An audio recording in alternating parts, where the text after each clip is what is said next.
Based on the pestle analysis, we found that politically there are not policies which restrain their system in importation and exportation trades. In addition to let some products enter to the country, they will have to reach some certifications.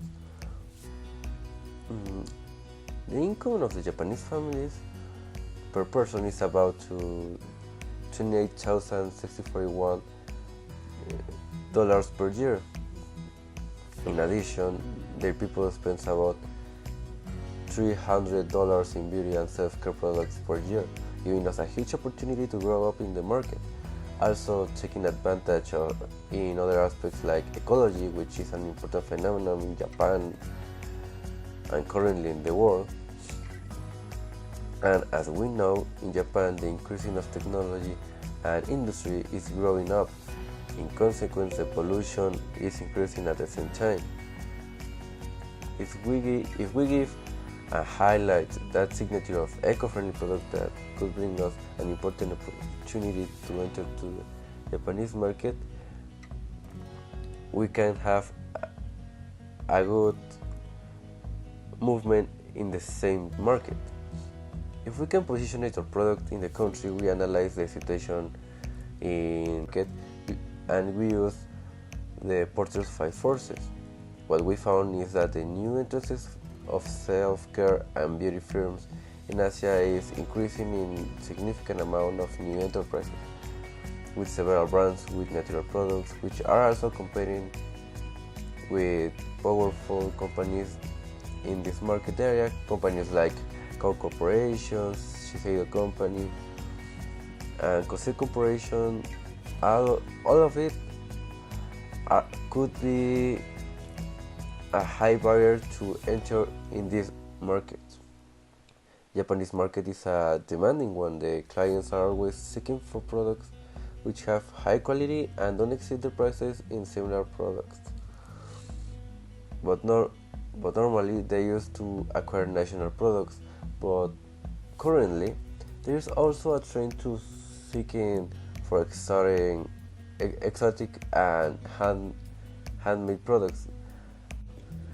In order to have success in the Japanese market, firstly, the company has to know which kind of tendencies does the country have.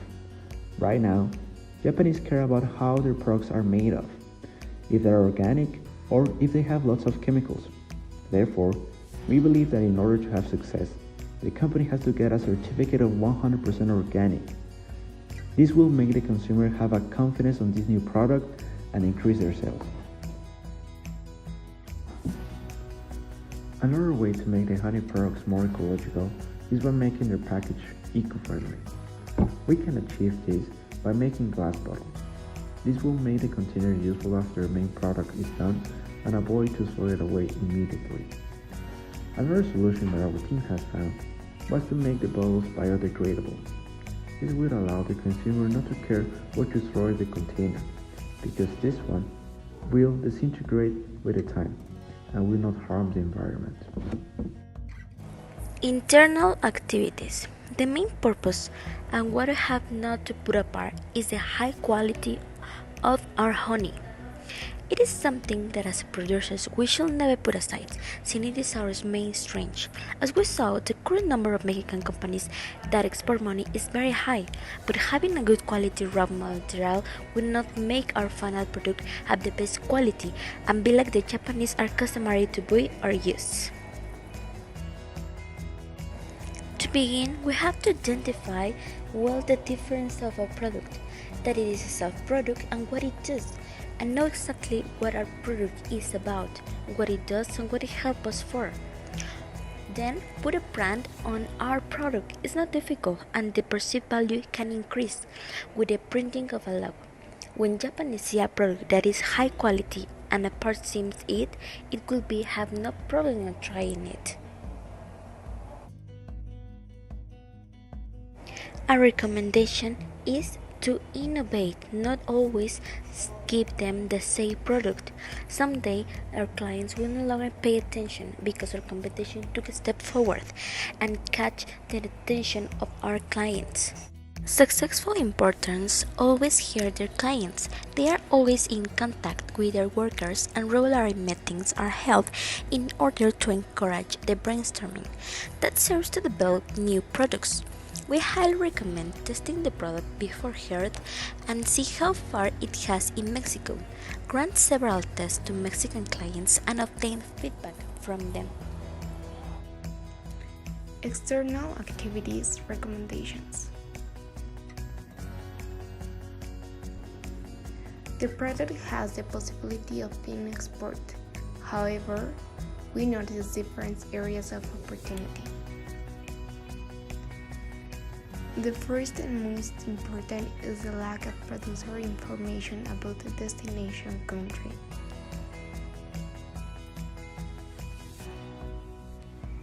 In Japan, it is necessary to have different certification for the product to be placed in the market of this country. With this, we realized that on a scale of 0% to 100%, the product has about 30% of the process to be done in order to finish the first part of its export. We recommend to first establish the brand in the local market, creating loyalty and a history of it. Subsequently, look for a market outside the country of origin. Future research recommendations.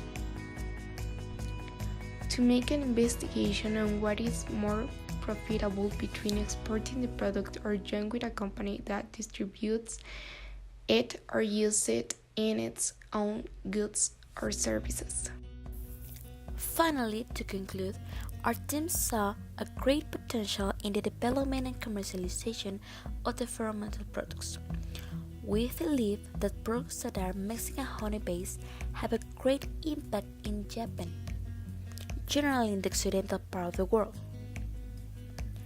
And that's why we are one of the main exporters of quality honey.